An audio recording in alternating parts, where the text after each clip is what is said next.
it's really a pleasure to be a part of the Octa family. And you meet friends that become close to you through these conventions. What an opportunity. I grew up in western Nebraska and would often go up to Chadron, where the Fur Trappers Museum is. At a convention in Fort Hall, in Idaho, I met Jim Hardee, and we became close friends.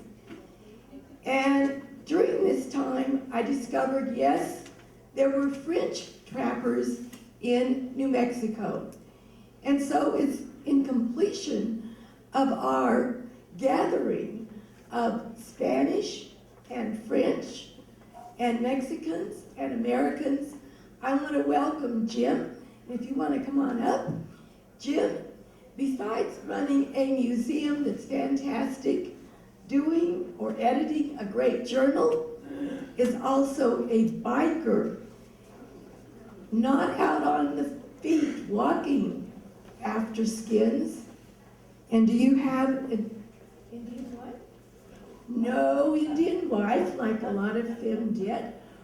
But I would like to welcome Jim to come and speak to you about a Spanish governor that welcomed the French trappers into the Southwest.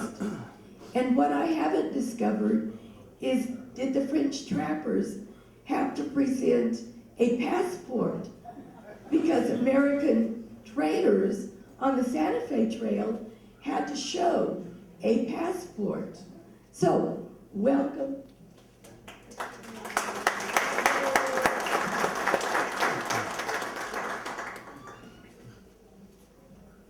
Thank you, Cecilia. Great, and thank you, Randall. Wow, 8 o'clock in the morning and you guys are here. I'm all caffeinated. I'm telling you, I can do this show in about 20 minutes. So we're good to go. You know, it's great that we're going to be able to watch these all online. As soon as I'm done, I'm hitting the pubs and I'm going to watch the shows when we get home. You know, I had to stop at Walmart as I got here because I didn't bring any sunscreen. And with the Santa Fe sun, I figured I better get some. So I went into the store in the grocery side, and I thought, well, I'll check out the local craft beers and see what they got going on. So I'm looking in the cold case, and there's this couple next to me. And the guy's your typical Walmart guy. He's in short pants. He's got his flip-flops on and his wife beater t-shirt. And he picks up a 12-pack of Bud Light and puts it in the shopping cart. His wife says, what are you doing? He says, it's Bud Light. It's on sale, 12-pack for $10. She says, we don't need it, and we can't afford it. Put it back. So he kind of huffs and puts it back, and I happen to catch his eye, and he kind of rolls it, you know, but it is what it is, right? Well, so I finally went over to get the sunscreen. And there I am in the pharmacy section, and they're there too. And the wife picks up this big tub of face cream and puts it in the cart. And the husband says, what are you doing? She says, this is my face cream. He says, you don't need that. He goes, it makes me beautiful just for you. He says, so does a 12-pack of Bud Light. And it's half the cost. Anyway, well, if we have learned nothing this week, we have certainly learned that the Spanish came in and took the Southwest, what we refer to as the American Southwest, from the local indigenous people, and made it part of the Viceroyalty of New Spain. And the Spanish Empire ruled that until 1821. And at that point, the newly independent Mexican government controls the bulk of the region until after the Mexican-American War in 1848. So we're going to look at the fur trade under both countries' jurisdiction and how, following Mexico's independence from Spain, and particularly under the administration of Governor Bartolomé Baca, that the fur trade initially thrives under this new government. And that success was due in large part to French, Creole, and Métis lineage men who were prepared to boldly venture into this unfamiliar region seeking their profits. Now, the Spanish regime was very exclusionary in its approach to its North American holdings. The economic lifelines ran, here's Santa Fe, way up here. And all of the trade from this period came from Chihuahua, Durango, Mexico City, and Veracruz. So, and that was Spanish rule. There was no outsiders, no foreigners were allowed. The El Camino Real, as we have learned, is about 1,600 miles down to Mexico City, and then it's another couple of hundred miles over to Veracruz, which was the main port during the Spanish time. The Santa Fe Trail, when it opens up, is less than half of that. So this 1,600 to 1,800 mile trade route makes importing goods into the Santa Fe provinces very expensive. But all trade was required to be conducted within the boundaries of the Spanish Empire at that time. The Tejanos over in Texas weren't allowed to trade with the French in Louisiana. The Californios were prohibited from trading with the British and American merchant ships that were coasting along the Pacific shores. But French merchants in upper Louisiana had long hoped to supply New Mexicans with manufactured goods in exchange for horses and silver dollars, despite Spain's barring of foreign trade. Spanish regulations kept that commerce out of bounds for most Louisiana vendors. The few trading parties that were audacious enough to enter New Mexico were arrested and their goods confiscated. For example, as far back as 1742, a party of 9 Frenchmen, led by Louis Marie, penetrated to Taos, where they were seized by Spanish authorities and taken to Santa Fe. There, Marie was shot in the plaza. 7 of the men were allowed to return to their own country, but one, who's identified in the archives as Juan de Alary, remained in Santa Fe, where he married, had a family, and became a man of substance. Now, once France ceded Louisiana to Spain in 1762, the northern districts of New Mexico were regarded more as a buffer zone to check French, British, and American encroachment from the east and northeast. These provinces were sparsely populated, and the economics were heavily regulated. Now, in regard to furs, the Spanish crown had focused on the mineral resources of its colonies rather than on peltry for decades. Limited fur trading had occurred between settlers of Spain's northern colonies and local Indian tribes, but rather than fine furs that were sought by the Americans, the Spanish had traditionally pursued elk, antelope, deer, and bison robes. Using Catholic missions as trading posts to distribute goods, several early Spanish governors had attempted to profit from the local Indian trade in these coarse furs, including a failed attempt to market bison wool. Ultimately, commerce in furs was virtually dismissed, primarily due to the high cost of exporting the product and a strong desire to hunt mineral resources instead, mainly gold and silver. At the turn of the 19th century, the population of Santa Fe was nearly 5,000 people, and that provided a viable economic target. So when the United States purchased Louisiana in 1803, though positioned for commerce, Spain was just as unwelcoming as she had been to the French. 1 year later, the Spanish lieutenant governor, who was named Charles de la Sousse, he was born in Lille, France, so he was French, but yet the Spanish lieutenant governor, he warned that if greater precautions were not taken to stop illegal American traders, within a short time, he said, one will see descending the Missouri, instead of furs, silver from the mines of Mexico. That's de la Sousse. This untapped asset of fine furs had not gone unnoticed by Americans. During the early 1800s, several American parties ventured into Spanish lands, expecting to exploit a virtually untouched beaver resource, but each met with only marginal success before being intercepted by authorities. De la Sousse knew that Baptiste Lalande and his partner Jeannot Matoyer, as well as Laurent Durocher and Jacques d'Église, were putting together expeditions headed to New Mexico. These 4 traders were all Frenchmen, though now they were U.S. citizens due to the transfer of Louisiana. Baptiste Lalande's story is particularly interesting. He was hired by William Morrison of Kaskaskia, Illinois in 1804 and sent to Santa Fe with a stock of merchandise. He managed to sell them, apparently for quite a large profit, but he seems to have liked the climate, and so the idea of hazarding such a long and perilous journey through savage lands merely to give his boss his money seemed a bit rash. He decided to stay in New Mexico and to use his newfound capital and trade for himself, and soon became quite a prosperous citizen in New Mexico. Now, the first United States government-sponsored foray into Spanish lands, though not specifically for peltry, was the Lewis and Clark expedition of 1804 and 06. While planning this significant mission to determine the best route to the Pacific coast, President Thomas Jefferson informed Spanish authorities that the upcoming quest would be crossing their lands and asked permission for an American Army brigade to go across the Spanish soil. Jefferson assured the foreign minister, Carlos Martinez, that the expedition had, quote, no other view than the advancement of geography. You couldn't trust presidents then either, could you? Skeptical, Martinez refused to grant passports, although France and Great Britain, whose territories would also be traversed by this same tour, did so with little opposition. There's Mr. Martinez. Now, Spain's bone of contention was that France had sold Louisiana to the United States in 1803, but the terms of agreement left the sale's western boundary in dispute. The territory was to include those lands drained by the Mississippi River and its territories, which includes the Red and the Arkansas. And you can see how those overlap what Spain thought was theirs and had been for centuries. News that a U.S. military unit would be mapping its lands did not sit well with the Spanish government, and no less than 4 different parties of Spanish soldiers marched north from Santa Fe to intercept Captain Merritt, though none accomplished their purpose.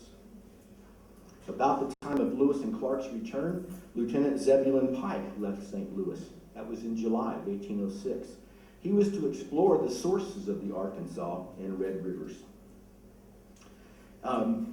He and his men headed south, following a trail made by Spanish soldiers who had already heard that Pike was on his way and had come looking for them. They went down as far as the Arkansas River, and then he traipsed around that region throughout a very tough winter, not really knowing where he was. But by February 1807, Pike was on the Rio Grande and thought he was on the Red River. And there, on the banks of the Rio Grande, he built a 36-foot square fort and raised the American flag on Spanish soil. Pike was ultimately found and arrested by Spanish authorities, who took him to Santa Fe and then on to Chihuahua. In the end, Spanish officials accepted Pike's claim of being in the territory simply because he was lost, and his unit was escorted back to Natchitoches, Louisiana in early July. Nor was Zebulon Pike the only American party to be harassed or arrested by Spanish authorities. Between 1809 and 1821, numerous entrepreneurs sought to exploit the fur riches of the Southwest. Companies led by men such as Regis Loisel, Jacques Clamorgan, and Joseph Philibert all ran afoul of Spain's unfavorable trading policies. Manuel Lisa, perhaps believing that his Spanish heritage would favor him with his countrymen, sent a trading venture to Santa Fe in 1812, but it was chased from the territory by rumors of an advancing Spanish military. Robert McKnight's party headed south that same May, but was captured and imprisoned for the next 8 years. A 26-man outfit led by Auguste Chouteau and Jules Dumont was arrested in Santa Fe in 1815. They were released after only 44 days, but their furs and equipment were confiscated, a loss which Dumont valued at over $30,000. But even in failure, Chouteau and Dumont had a further impact on that Southwest fur trade. Several of their engagés got a close-up view of the beaver-rich streams of northern New Mexico. Joseph Bissonnette, for example, was among that group. He was an experienced mountaineer, had been with Lisa in 1812. In 1820, Bissonnette served as a guide to the Stephen H. Long expedition, providing a remarkable geographic knowledge of the Rocky Mountains. And though he had seen Santa Fe mostly from the barred window of the local jailhouse, Bissonnette settled there a few years later. Though American trappers and traders were keenly interested in the region, Spain considered the presence a threat to its northern holdings. After the 1803 purchase of Louisiana by the United States, and considering military expeditions such as those led by Lewis and Clark or Zebulon Pike, the U.S. and its citizens were regarded as trespassers. Strict trade restrictions were instituted to forestall these incursions into the Spanish domain. And such isolationist policies were upheld until Mexico got its independence in 1821. after which time the Southwest became, and now, a potential trading partner for American commercial interests. Now, under this new regime, Mexico's northern colonies were expected to fend for themselves. Santa Fe's best option for acquiring needed goods, though not government approved, was through trade with its U.S. neighbors. Remember, they're just half the distance away. Management of these northern provinces were never easy. In the 25 years of the Mexican Empire's establishment in 1821 until the beginning of the Mexican-American War in 1846, there would be no less than 17 different governors. Now, in that first year of Mexican independence, you've already all heard of William Becknell. He wasted no time in setting out from St. Louis with a mule train of supplies bound for Santa Fe. The overwhelming success of that first venture stirred other U.S. entrepreneurs into action, including 120 American trappers who traveled the Santa Fe Trail in the first 2 years of the new republic. John McKnight, who was Robert's brother, followed close behind Becknell and reached Santa Fe in 1822. He reported that some of his trappers had gone far into the interior of Mexico. The Hugh Glenn and Jacob Fowler party also plied the rivers of the Southwest during that same period. Nonetheless, many of these Americans still met with assorted roadblocks, such as hostile Indians or military persecution, and relatively little successful trapping was done. But in August of 1823, Bartolomé Baca comes on the scene. He was appointed as the Santa Fe governor, and things changed drastically. Baca was born in 1767. He was from an aristocratic family and had lived in New Mexico his entire life. He had been a militia captain and had seen action in numerous clashes with a variety of Native American tribes. Baca had also served as commandant of the local military garrison. But now, as the jefe politico, the equivalent of a territorial governor, Baca recognized that goods introduced by foreign traders and trappers were essential to the survival, much less the prosperity, of his region. American merchandise was cheaper to import, trappers brought money into a cash-strapped economy, and traders gladly accepted beaver pelts from citizens who had no specie. And specie is money in the form of gold and silver coins rather than paper notes. So Baca chose to ignore the federal decrees from Mexico City that barred foreign trappers and anticipated that there would be a fur trade solution to Santa Fe's financial hardships. Mexican goods, pelts, and silver coins were soon making their way regularly to St. Louis. We don't have a picture of Baca. That's as close as I can get. However, under Mexican federal law, to trap legally required permits, but the permits were reserved for its citizens. So Baca cleverly granted licenses to foreigners under the names of residents, stipulating that those local people would apprentice to these experienced trappers. Mexican settlers had spent much of their time prospecting or farming or running the sheep herds and had little, if any, skill in trapping beaver. So Baca wanted the inhabitants of his district to learn the trade so that the province would benefit even greater in the long run. Besides learning the trapping trade, in the years ahead, Mexican citizens would serve as hunters and interpreters. Mexican artisans and laborers would be hired to build several adobe forts along the front range of the Rockies, where Hispanic foreigners formed the mainstay of the unskilled workforce, functioning as muleteers, horse guards, drovers, packers, and extra hands. And these little arrows, here's Fort Laramie and here's Santa Fe, or I'm sorry, that's Bentford, and all these different forts start popping up in the late 1820s, early 1830s, and a lot of them were adobe forts built by Mexican workers. Baca did his best to see that trappers were treated well during his time in office, including occasional intervention in conflicts between trappers and local law enforcement. With a sense of security, many trappers now relocated to Taos or Santa Fe on a permanent basis. They married Mexican women, and they enjoyed a new lifestyle in a far more temperate climate than they would have met in the northern Rockies. Many American trappers also became Mexican citizens, which allowed them to work unencumbered.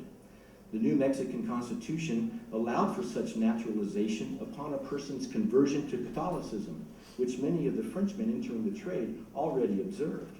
Citizenship could be applied for after 2 years of residency, learning Spanish, and swearing an oath of loyalty to the new nation. Now, as a market for merchandise, Santa Fe was virtually inundated in a very short time. With such an overabundance of goods and cash in short supply, many of these adventurers who had come to New Mexico as traders began stalking the beaver-rich streams of the Southwest. But beaver populations in the area immediately surrounding Santa Fe had already been depleted, so trappers were forced to look farther afield to find worthy streams. Bernard Pratt and Company, also known as the French Company, began exploring the idea of trade with Santa Fe in 1824. Jean-Pierre Cabinet, a partner in the firm, was eager to work out a deal with Etienne Provost, Francois Leclerc, and James Baird, all of whom were known to be trapping in the Southwest. But as it turned out, Cabinet was one step behind his own employee, Joseph Robidoux, who had already dispatched a private trading party to New Mexico. Pratt did finally send a party from St. Louis, and the leader of this brigade was a 22-year-old young man named Saran St. Vrain, who was the nephew of Charles de la Souce, the former lieutenant governor of Louisiana. St. Vrain would later join forces with partners Charles and William Bent to construct Bent's Fort, which many of you have heard of, maybe even visited, which would have a very significant impact on the Southwest. Throughout 1824, at least 6 brigades had attempted to trap the Colorado Basin and northward. Ewing Young and William Wolfskill led a party of American trappers from their Taos base to hunt the San Juan and other branches of the Colorado River. William Houdard and his companions tracked their way from Taos as far north as the Green River. The field was rounded out by teams led by William Becknell, Thomas Pegleg Smith, Etienne Provost, and Antoine Robidoux, these latter two having been part of that Chouteau and Dumont failed party 9 years earlier. Provost and his partner, Francois Leclerc, left Taos in the summer of 1824. They had 30 or so men employed, and that crew worked westward from a supply base at the mouth of White River and onto the waters of the Uinta Basin in what is now northeastern Utah. The party had also trapped the Weber River east of the Great Salt Lake near present Mountain Green, Utah. Meanwhile, the brigade led by William Becknell got a late start, leaving Santa Cruz, New Mexico in early November. They headed north towards the Colorado River, known as the Grand back in those days. Becknell may have been the first American to actually receive a Mexican license to trap, but he was back in the settlements just 5 months later, having suffered a miserable winter in the Rocky Mountains. Sometime during that same season, trappers under Antoine Robidoux ran across Provost's party in a camp on the Green River. And when Robidoux went back to Taos in February of 1825, over 24 of Provost's men accompanied him. So with these 3 southwestern brigades in the field, New Mexico-based trappers numbered nearly as many as the St. Louis-based Henry and Ashley Company, which had been operating in the mountains for the last 3 years. Provost actually met up with Ashley and learned that the general had planned a rendezvous with his enterprising young men in just a few weeks. And since Provost clearly knew the area better than Ashley did, the Southwesterner guided both trapping teams to that meeting place. Now this image of Etienne Provost, I want you to take a good look at that because I'm going to show you another image soon. This is being bandied around by the Utah Historical Society as coming from a book called Les Voyageurs, but there's no provenance of that book. You can't find that book anywhere, but there it is. That's the picture. But I'm going to show you another one in just a few minutes. So the combined parties of Provost and Ashley arrived at the appointed location on Henry's Fork of the Green River, and his trappers, Etienne Provost and his trappers at that first rendezvous demonstrate that Taos is noticeably easy to reach from the Central Rockies. Now this is Provost, according to Alfred Jacob Miller. Alfred Jacob Miller met Provost in 1837, described him as a corpus like a porpoise. And you can see his little rotundity going on here. And so here's Les Voyageurs, we don't know anything about that. And here is Alfred Jacob Miller, who is the only artist to actually go to a Rocky Mountain rendezvous and has a tremendous catalog of work. There's a great webpage, it's alfredjacobmiller.com, that has most of Alfred Jacob Miller's online, and there's just some fabulous images from the fur trade. So one of the first known records of Anglo travelers on the Gila River, oh, I wanted to point out that this is the current Utah border, and all of these rendezvous are in Mexico territory. All right. So, and Mexico doesn't learn about that until late 1827. There'd already been 3 rendezvous there, and Ute Chief brought information to Taos, and the Taos sent it down to Mexico City that there was all these American trappers around the Mexico territory. Mexico complained to the U.S. consulate, but nothing really happened. So Ashley and all his buddies were able to trap in Mexico territory virtually without any consequence. So one of the first known records of Anglo travelers on the Gila River was kept by James Ohio Patty. He wrote in 1825 that the Gila was a river never before explored by white people. But various Spanish expeditions in the 16th, 17th, and 18th century had certainly crossed or followed portions of what was to become the Gila Trail, or the southern immigrant route to California. Reports brought back to Taos by Patty in the spring of 1826 would start a stampede of trappers to the area by the fall, including ones led by Sir Anne St. Vrain and Michel Robideau. The Robideau family was all over the fur trade. So if you want to learn something about fur trade in the Southwest, just look up Robideau. They're everywhere. Now about this time, Antoine Robideau had learned that, or he had returned back to the mountains in west central Colorado, and there he built a small log cabin that would serve as a trading post, one of the very first trading posts built on the western side of the Continental Divide in the interior of the Rocky Mountain region. It was known as Fort Uncompahgre, and it was located on the south bank of the Gunnison, just a few miles below its confluence with the Uncompahgre. If you're ever over in that area, they've done a very nice job of recreating that fort. It's just right on the Colorado-Utah border there. Though the date of its founding is somewhat obscured, the post does seem to be one of, if not the first, trading establishments that were built west of the Continental Divide.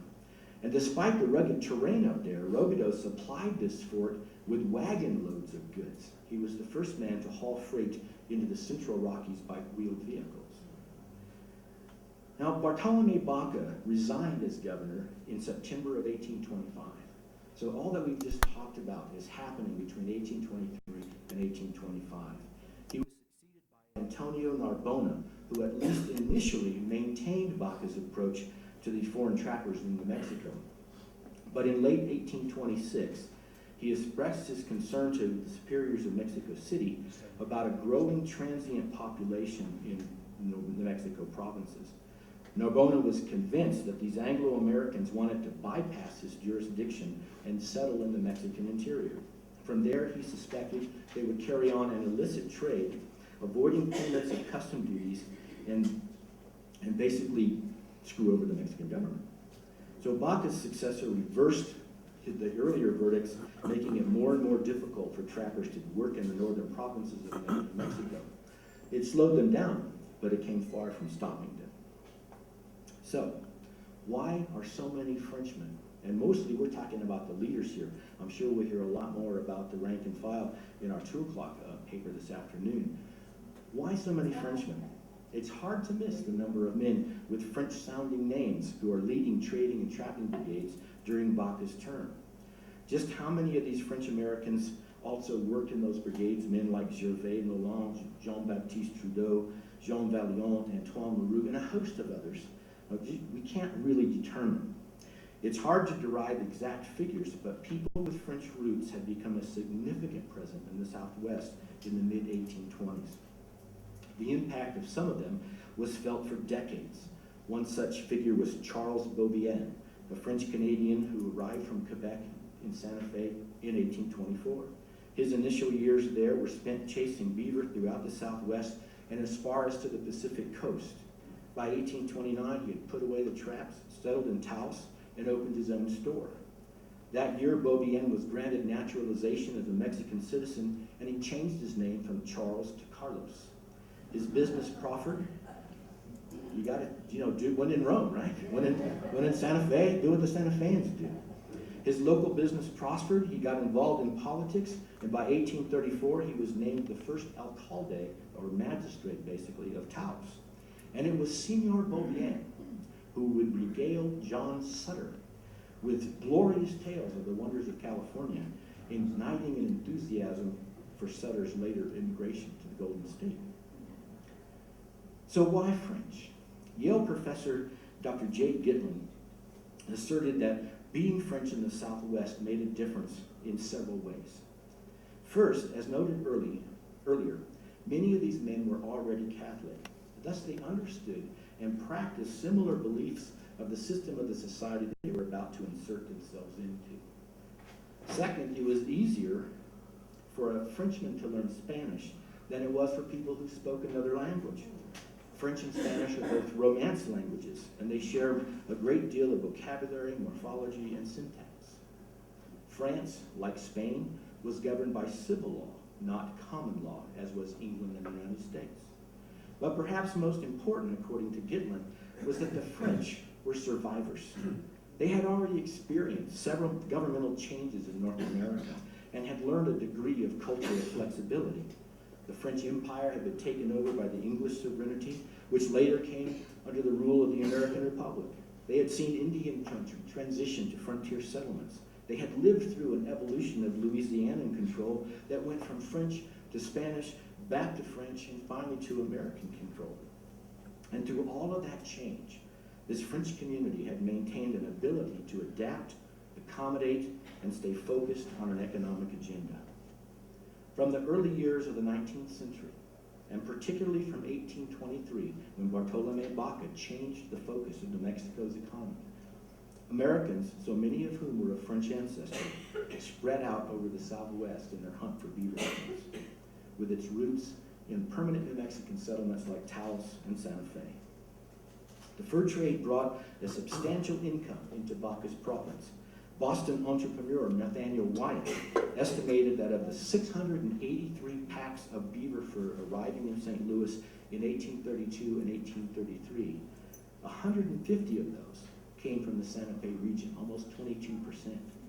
By comparison, another contemporary estimate reported that 1/3 of the furs finding their way to American markets during that same period derived from trappers based in the Southwest. Bartolomé Baca's ingenuity and enthusiasm opened the door between nations and cultures. And though he was governor for only a short time, from 1823 to 1825, he played a critical role in offering New Mexicans a means to pursue trapping while attracting needed tradesmen and artisans to the territory.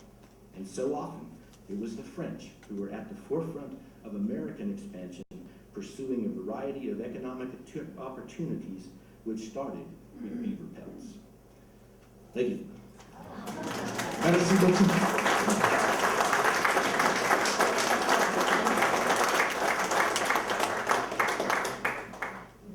think we have time for questions. Yeah. We have a few minutes. If anybody has questions, I'll do my best to take care of them. Larry? Jim, is that a picture of you when you were younger? Yeah. Yeah, right. No, I'm afraid not. Okay. Oh, yes. Yeah.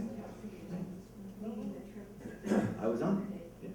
I was on it. Yeah, and so you heard about my connections to the Roby did, yeah, yeah. Okay. And I'm also related to the law. Okay, Even more closely. cool.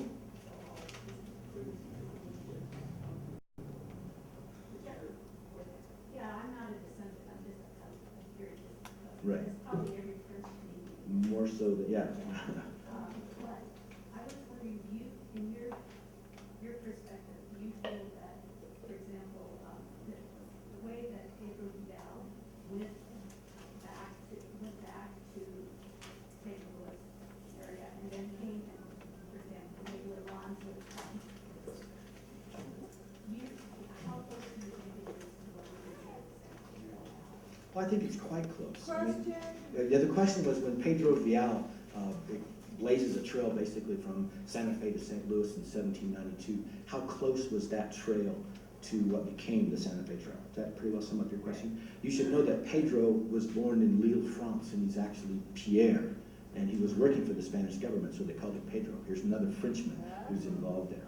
And his trail is remarkably close, I would think. And at least it starts out when people are following that initial trail, that's the way they're going, and they're finding easier routes and alternate ways along the same direction. But Becknell probably followed quite closely what Pedro Fiala laid out. He really pioneered it though From Santa Fe to St. Louis in 1792, yeah. Yes, ma'am? Could you comment on beaver pelts being exchanged for money or without a currency, and you used, the money came up from Mexico, that was the gold and silver? Yeah, well, the beaver pelts were oftentimes referred to as furry banknotes. And a lot of the trading that was going on, you had a stack of goods you wanted to purchase, and maybe they're worth, $40. And you have 4 beaver hides over there, and they're worth $5 a piece. So there's an even exchange there. Or I guess you'd have to have 8 beaver hides. Math was not my strong suit. Thank you, John. And so you just made the trade.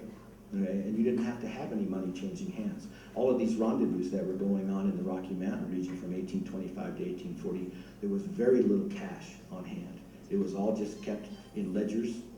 And we have some slips of paper. They're really nothing more than slips of paper that passed down from the 1828 or 29 rendezvous. They passed down in this trapper's pouch all the way into the 1830s at Fort Union before they're actually exchanged for goods. So it's just all on paper. There's no cash passing hands at all. But you can't tax the beaver pelts easily, that was the Mexican government's concern? That was Narbona's concern. Yeah, Narbona's saying these guys are avoiding custom duties. And it became the whole idea of getting goods into Mexico and avoiding customs as much as you can, basically smuggling, became quite the challenge for American traders later on. There was even a place just outside of Santa Fe where they would cash half of their goods, bring their wagon supply trains in, get their taxes paid, and then go back and get the rest of their stuff.